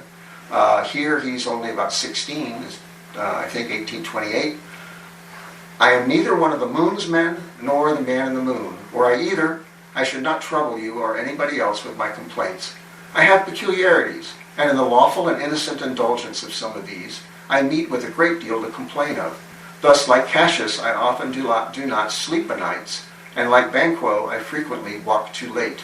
These are peculiarities which quite sufficiently distinguish me from my quiet fellow citizens. By 10 o'clock, certainly by 11, I have the streets and the city all to myself. Not a solitary being crosses my path. Like the city of Pest, I seem a dweller among the dead. There's other examples of that. Now, there's a lot of examples of Matthew talking about having dyspepsia, a stomach upset. And I remembered him dying with a terribly sharp pain in his stomach, even though officially he died of chronic cystitis, which again is the urinary thing coming in. But this is a modern interpretation of Ethan Spike. But it was done by a fellow who drew for Punch magazine before it folded. He actually did the last cover for Punch before it folded. What I did was I took a diatribe, a speech of Ethan Spike. It was a white supremacist speech. This was like 1870 something. And it was horrible. And I sent it to this artist and I said, see if you can send back an image of the person that wrote this. He sent me back this picture and it was perfect. It was exactly the way that I imagined Ethan Spike. So this is what I'm going to play for you was recorded by Vernon Cox, a Maine storyteller. This is now going to be in the correct accent and dialect. This was the very first Ethan Spike piece called My First and Last Visit to Portland. What's happening is he's heard about this ice cream stuff, and he orders a pint. He doesn't realize that's too much.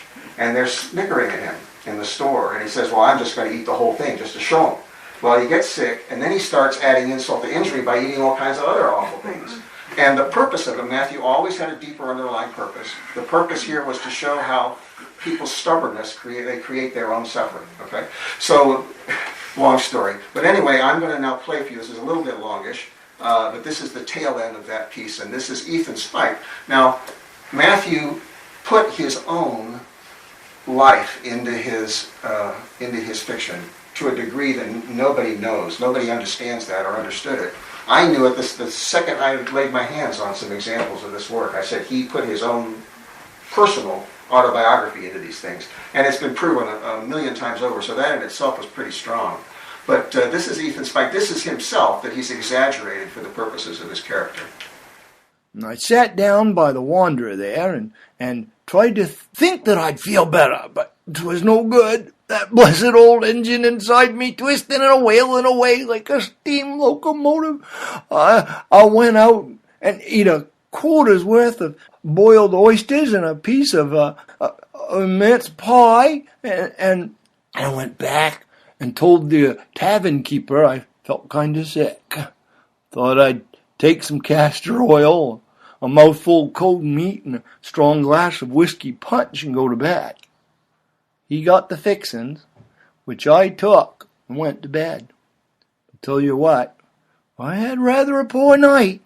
Sometimes I was awake groaning and hollering, and when I was asleep I'd been better awake, for I had such powerful dreams. Sometimes I thought I was skinning the bear, and then by some hocus pocus, 'twould all change to an eternal critter would be skinning me. Then again I dreamed that I was rolling logs with the boys, and just as I'd be shouting out, "Now then, off she goes," everything would get reverted again, and I was the log, and the boys were prying me by with their handspikes. Then I'd wake up and screech and roar, and then off to sleep again, to the dream that Spanker had run away with me, or that Father was whooping on me, or some other plaguey thing, till morning. When I got up, I hadn't any appetite for breakfast, and the tavern keeper told me if I was going to carry on screaming and groaning as I had the night before, my room was better than my company. I ain't said. I ain't been to Portland since. But if I live to be old as Methuselah, I shall never forget that all-fired ice cream. I'm pretty sure Matthew had an ulcer. So I think that's what this was about. There's several times that came up.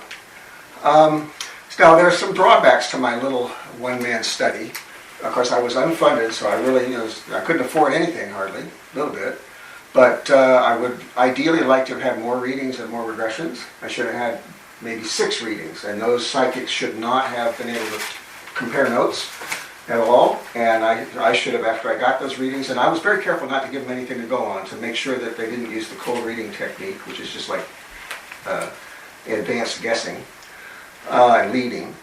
But if I had 6 of them, then I could really go through and look for the commonalities. There were commonalities in just those 2 readings. For example, they both talked about that Matthew and Abby were ahead of their time, and they especially emphasized Abby's intelligence, which came through very strongly when I found her writing. She was highly intelligent.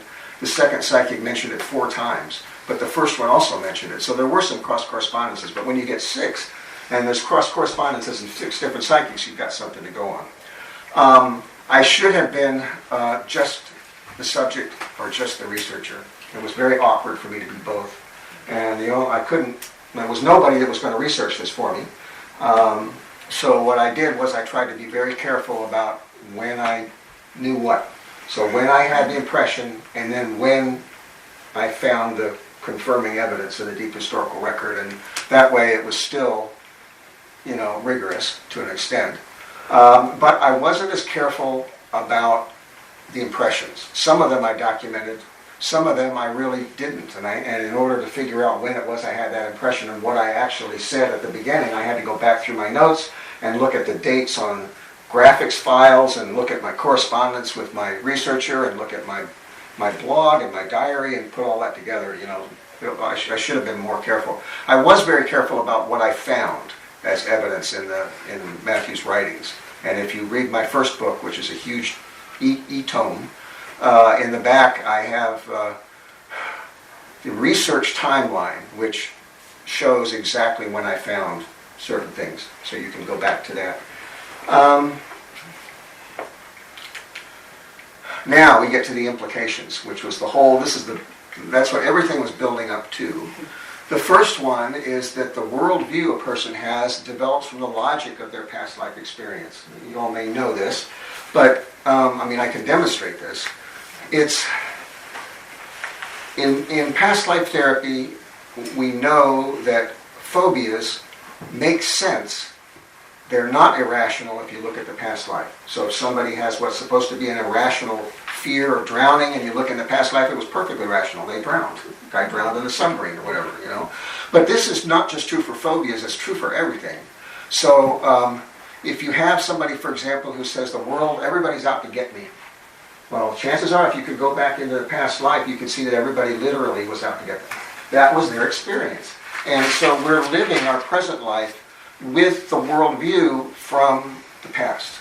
Not just emotions, but what we're actually we're projecting it onto our current lifetime.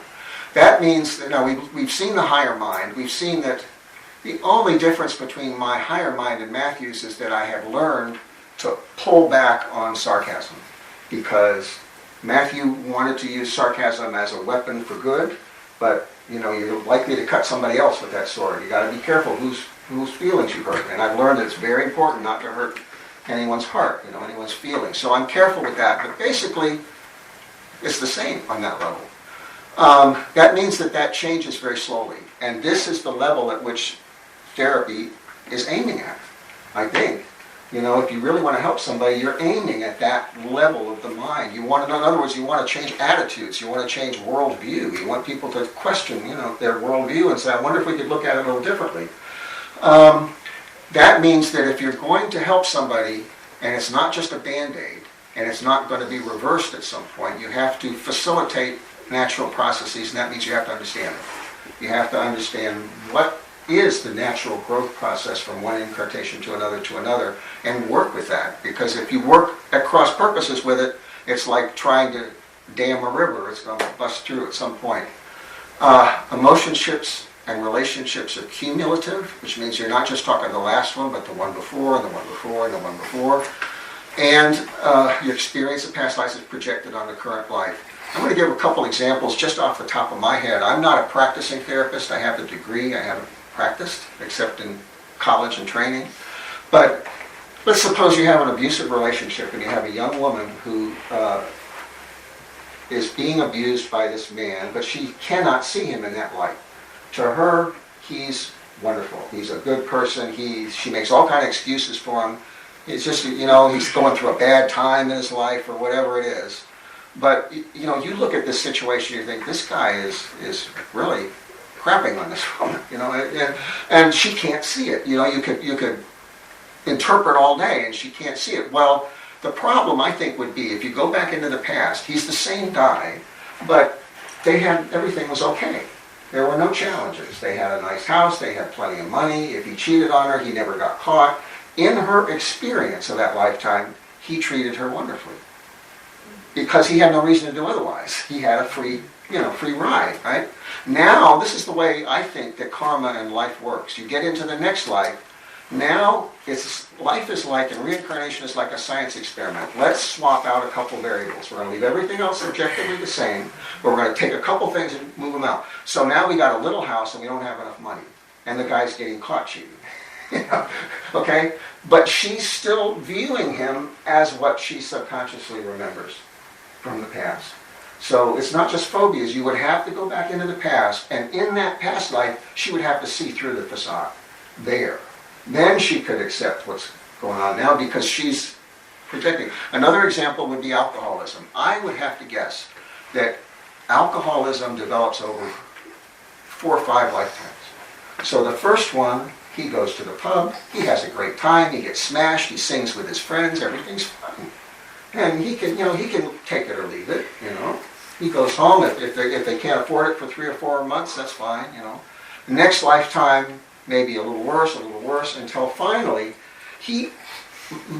now you've seen how similar my face is to Matthew's, but I think that the higher mind and the mind in general can create a body that reflects the mind.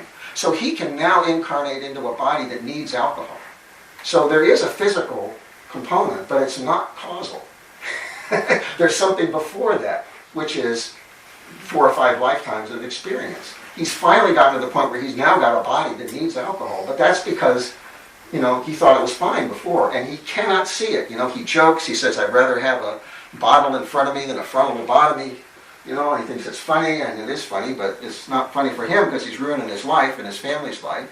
He can't see that there's anything wrong with it because he's subconsciously remembering the lifetimes when he could handle it. And it was fine. That's just 2 examples. There are probably a million of them. These are just the implications that come to me immediately. I'm hoping that other people will have others. That's my website, and let's see, how are we doing for time? We're doing pretty good. We've got a whole half an hour. I've got a couple other things to present, but let's see if we have any questions before. Yeah. One of your early slides, you mentioned a few of the different ways that people might access material from their past lives. I was surprised that dreams wasn't listed there. Well, we're talking research. Yeah, but I mean, I belong to an interdisciplinary organization called the International Association for Study of Dreams. And they have a conference every year for about 5 days with many different people and presenting different views on dreams. And usually, almost every year, there's something related to a dream that seemed to capture something from a past life or whatever. So I was just curious what your thoughts are about that. Well, first of all, I don't have it. Okay. So since I'm going kind of by my own experience, I didn't include it. But and the other thing is that, is it evidential? If somebody has a dream and it's of something that they, like if I had a dream about George Bradburn, as opposed to a recognition in it's probably the same state. I'd probably go in a very similar state when I saw that photograph. But let's say that I had a dream and it's about him and we were very close friends. And then I go and research him and find that they were in fact, in the same department in the Boston Custom House for 14 years, that would be evidential and it would be valid. Now, years and years ago, somebody sent me a book that he had written, and he proved, as he felt, a past life based on dream interpretation. And what was it again? Could you repeat? It's just a manuscript. I think I've got it at home. I mean, it's not even published. I don't remember his name either. Just a stranger. Yeah, I mean, I think I still have it, and I could look it up. If you want, I can try to find it. But in his particular case, he's homosexual, and he was trying to figure out why was he homosexual, and where he went with it was he remembered or found a historical past life where he'd been castrated, and that was his interpretation of it. I don't know, but it seemed a little iffy to me, in terms of proof. But I can see where some dreams are very, very vivid, and they could be used that way. I just didn't have them, so yeah. Anybody else? Yeah. In terms of the evidence aspect, couldn't let me not ask it as a rhetorical question, let me put it this way. It seems to me that some of what you presented as evidence could be accounted for by this concept. I forget which theorist developed this, but there's some concept about like an absolute mind, like where you can tap into the knowledge of the Akashic record. Akashic record, where you could tap into the Akashic record, the knowledge of everything that's ever happened in the whole world and all of human history, and it's sometimes through a dream or a trance or whatever you could tap into it. So if you considered the Akashic record, couldn't some of these knowledge of these friendships, situations, feelings, past lives, and so forth be accounted for by that you're tapping into the Akashic record? I don't personally think so. And I'll use the example of George Bradburn. That was so personal. It wasn't, of course you can get emotional watching a film, I'll guarantee. I'll admit that. But it was so personal. The whole thing is, like I said, when I looked into the eyes of that image, it was me. So it kind of works against that theory because it was so deeply personal, the whole thing. More than I can really express. Yeah. It's possible. I can't discount it. I've never personally, so far as I know, ever accessed the Akashic Records. Now, what the psychics were doing, I don't know. But as near as I can tell, these were psychic mediums. I had asked them to try to contact Matthew's first wife, Abby, because I felt like she was trying to contact me. And so they presumably got the information from her. Presumably, she got the information directly because she was there. So there's no need to bring in the Akashic Records, as far as I know, in those things. Yeah. My question was actually about Abby. So it's interesting you're saying that you were wanting to connect with her. Because I didn't hear from you any kind of emotional response to the fact that she died, obviously early. Oh my gosh, yeah, well, there was. Yeah, I deliberately stayed off of that topic.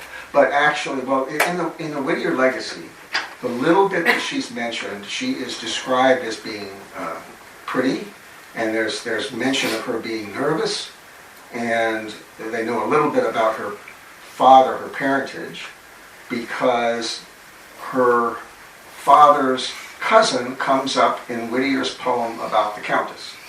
The Count was the cousin of Abby's father. So that kind of comes in there. Other than that, and then he remarried a year later, and the reason given by his biographer is because the Whittier brothers were attractive to women. You would think she didn't mean a thing to him. It's a totally different scenario. Matthew grieved for her his whole life, and there's a great deal of, when I say that Matthew embedded his personal life in his, many of them seemingly humorous works, that's mostly what it was about Abby and about her passing. And he had a lot of survivor's guilt, and he worked that through in his writing. So it was very profound, and I have felt it all my life. I've known, I was raised an atheist, but somehow I always knew that I had lost someone deeply, a wife who was deeply important to me, even though I was an atheist. There was no way to reconcile those things, and yet I knew it on some level. So it's followed me right on through. How did she die?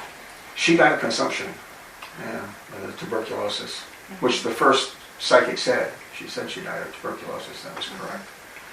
Yeah. I think she contracted it helping.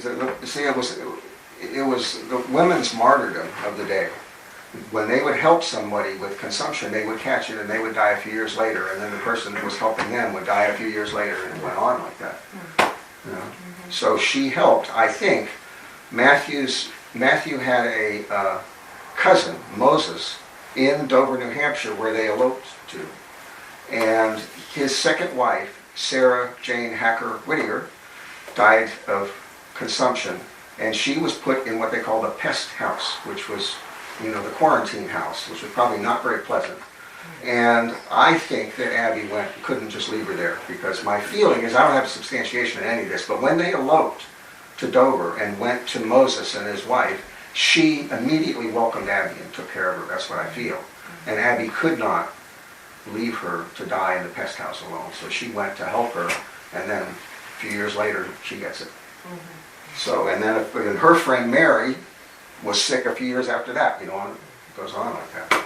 And then in this present life, so your wife, or have you met somebody that's actually Abby? No, Abby's my wife now. Well, she's on the other side. So I maintain a cross-dimensional relationship with her.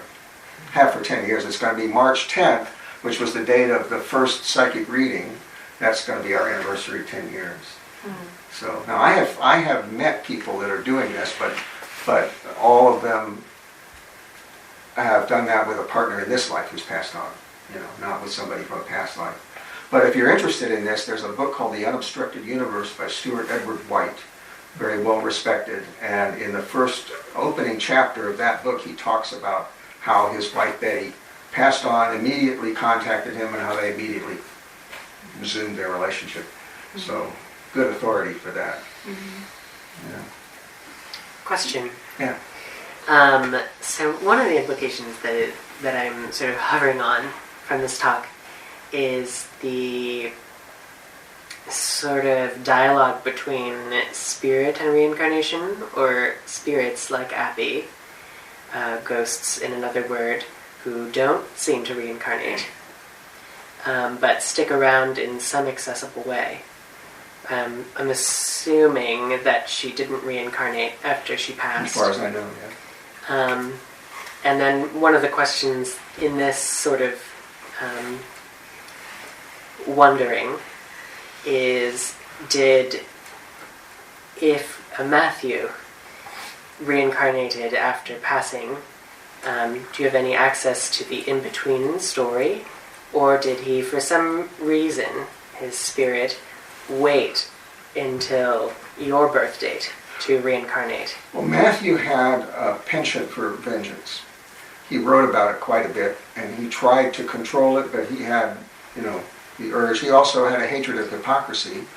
What I feel, and I don't know, I just have the slightest little bit of evidence for this, is that when he died, I did remember under hypnosis, I remembered his death. And what I remembered was that he got out of his body and he went like, whoa, what I've been reading was true. Because he always had a skeptical side to him, and he wasn't 100% sure. He's like, But once he was out, he saw that all the people around him had been lying to him, including his brother. They all betrayed him. And this is what I feel. And that instead of letting it go, he stuck around to get back at them. Because I have little shreds of evidence for this. One of them is that his wife at that time, she remarried, but she remarried a con artist who ruined her, took every cent that she had. Matthew could have arranged that, because people on the other side can arrange you to bump into people. And then Matthew's grandson, the Greenleaf Picard, who was the son of Samuel and Elizabeth Picard. Elizabeth was Matthew's daughter. He was a very troublesome kid. And to the point where John Greenleaf is on record as saying it might have been better if he'd never been born, which was an amazing thing for somebody like John Greenleaf Whittier to say. He must have been awful. Well, and there's one example where he pulled John Greenleaf Whittier's hat down over his ears, his top hat, see? I think Matthew was sticking around and influencing that boy to get back at his brother, because he realized just how badly his brother had betrayed him once he got on the other side and could read thoughts. Well, doing that created tremendous karmic problems. When you use what my guru calls the via media, when you use occult powers on the other side to hurt people, you create very bad karma. And Abby's on a pretty high level of the astral realm, so he wouldn't have been able to go to her. He was lucky to reincarnate. Well, I have an idea of the two incarnations that are in between Matthew and myself. One of them was a young woman. I think she was born in the Shenandoah Valley. She was very innocent. She was born in a wealthy family, and then suddenly the whole place was like a big estate, and she was like very innocent and, like a fawn in nature, and then the whole thing closed down and she had no idea where to go, because I tried a little self-hypnosis once, and that's the impression I got. I'm in this big room, glass enclosed, lawn outside, all the furniture has sheets over it, and the predominant feeling is, what do I do? Where am I going to go? What do I do? I had total deer in the headlights, had no idea what to do. I think that was her. I think that she made her way to Fredericksburg and got into writing, like Matthew did, became a writer and photographer. I think she was a lesbian. I think she made her way to the West Coast. She might have met Ansel Adams and Edward Weston over there. And I think she died she's had a little car. She was, like Matthew, would go into states of ecstasy listening to music, same higher mind. And she was listening to a song on the radio, and they did have radios in cars in 1930. And she stopped the car, laid back in her seat, and she forgot to pull a handbrake. So she's listening to this music, and she goes backwards over a cliff and is killed. That's what I think she died. I cannot find this lifetime anywhere. Then I think there was one more, a little boy who was killed by the Nazis. And the reason I say this is that I used to work in a camera store called KEH Camera. I was managing the receiving department. Every day, the UPS, the FedEx truck would back up. I would roll up my door. The FedEx truck would roll up their door. We'd bring in the boxes. And then the UPS truck would come and do the same thing. When the brown UPS truck came, I felt panic. Absolute panic. Like, what the world? Where is this coming from? You know, I tried to stifle it, talk myself out of it. Finally, I seem to remember that I was a little boy, and once again, like the girl, I'm completely innocent, and I'm being taken by the hand with some other people into the woods. And I think it's wonderful. We're getting to go for a walk in the woods. And there's some trucks there. The back opens up, there's machine guns, and they mow us all down. And my predominant feeling is the shock of betrayal. This same theme, betrayal. How could it? I thought they were my friends, and I got shut right here. And as a matter of fact, I have a kind of a hard spot in here that's been giving me trouble. I hadn't put that together. So you guys are doing my own therapy, and you're paying me to get therapy. So Abby's waiting while I go through remedial training. And then when I pass on this time, if I've done my homework, which part of my homework is to try to reinstate Matthew's and Abby's legacy, because she has written work also. And then we'll come in together and function as soulmates, which means that we'll actually try to do some good to the world together. But she's got to sit it out, while I, get my shit back together. That's what I feel. Yeah. How did his brother betray him? This is something I don't really like to get into because, I will. But I don't mention it usually. What I feel is that John Greenleaf Whittier was, or what I feel and also have concluded, is that John Greenleaf Whittier probably had Asperger's. He didn't really feel very much. But he took on the role and it was thrust upon him of a practically an American saint, of a Quaker, a pious Quaker saint. But all of his poetry was just written kind of as if. He wasn't actually feeling it, including the abolitionism and including the morality and everything else. It was all as if. And he was unbelievably good at it. He was brilliant. But he wasn't actually experiencing what he was writing. And the same goes for their relationship.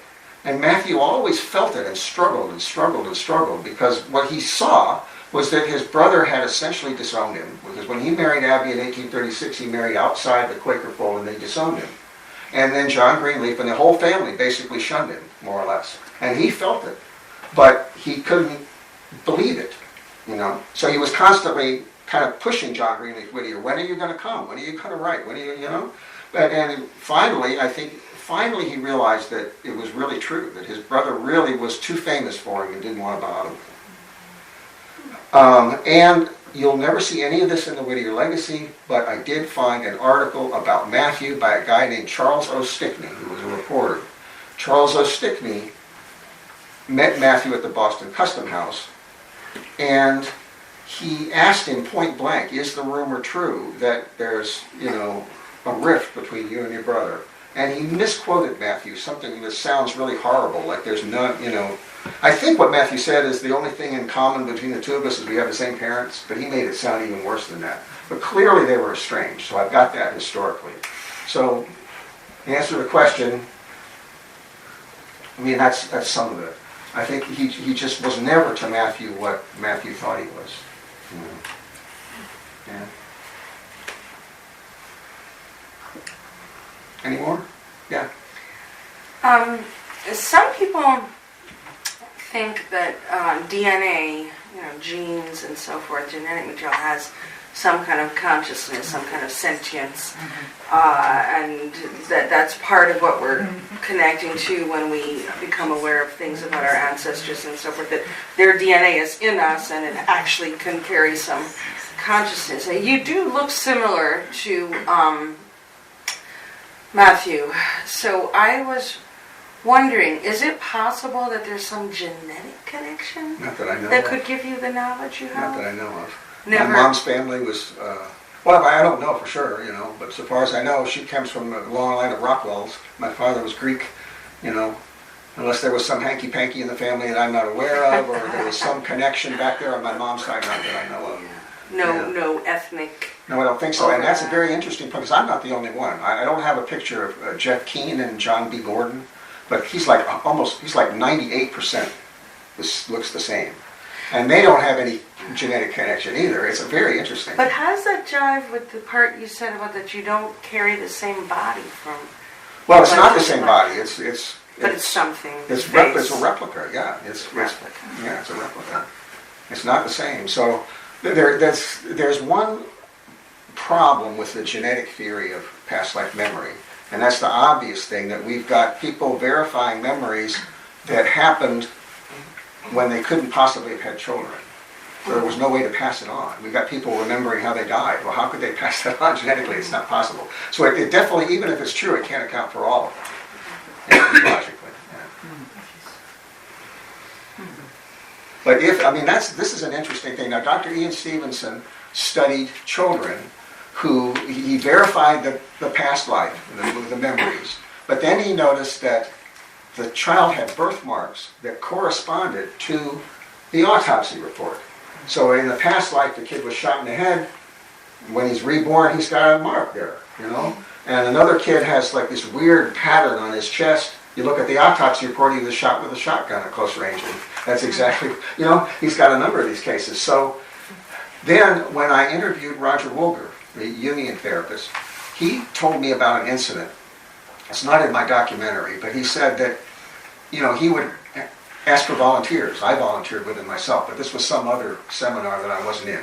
He said there was about 20 people, and this young woman volunteered, and she was recounting a life where she was hung for being a witch. And in the middle of the session, as she was reliving this, a rope mark appeared on her neck.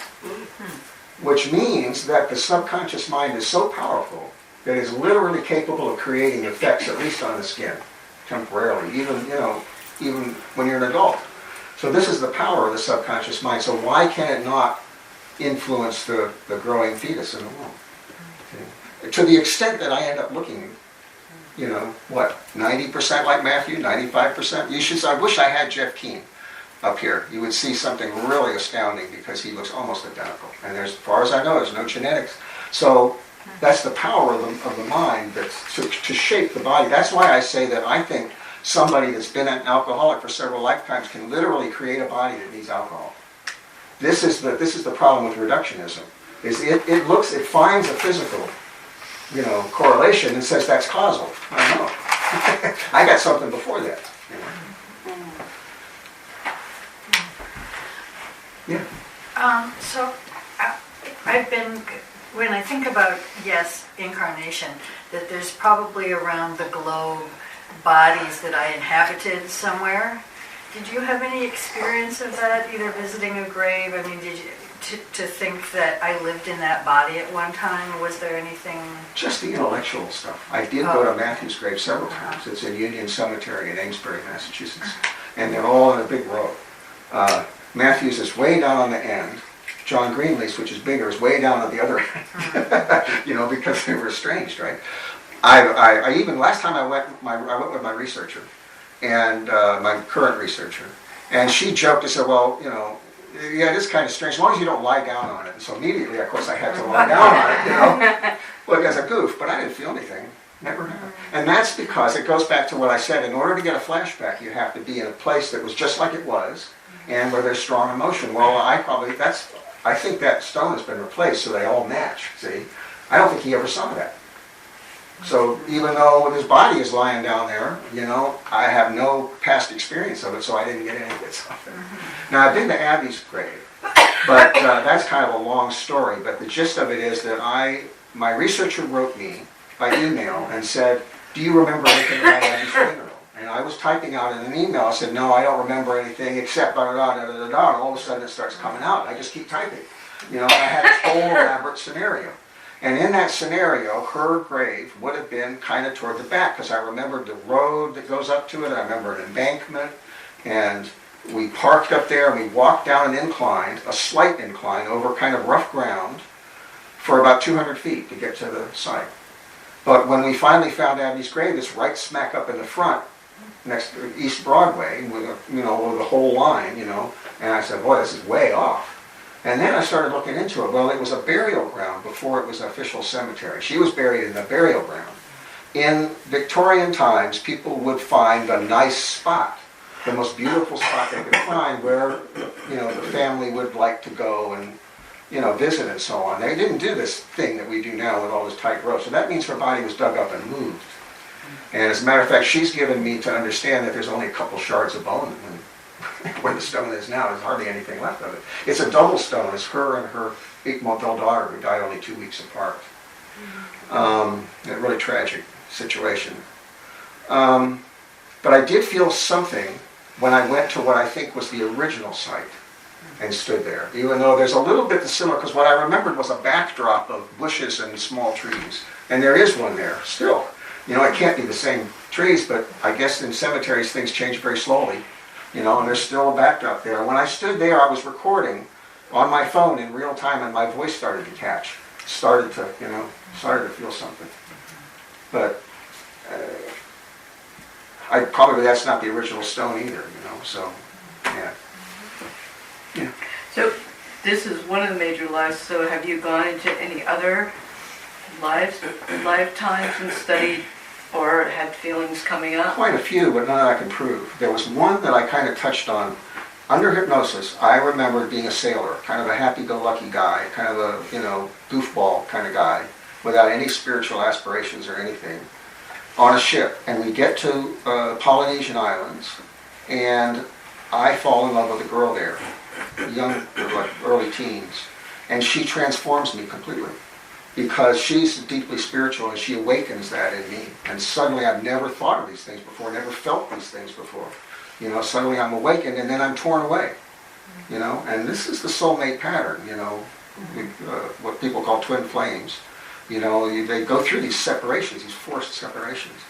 So I thought, well, that's interesting. So then I found out that in Captain Cook's voyage, indeed there were 2 guys that tried to marry island girls, and they were forcibly captured and taken back and flogged, and one of them was named Clement Webb, and I saw that and I said, I think that name is right, Clement Webb, I think that's me.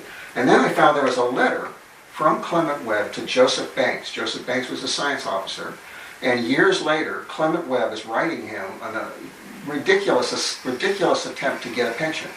This guy's deserted, and he now wants a pension.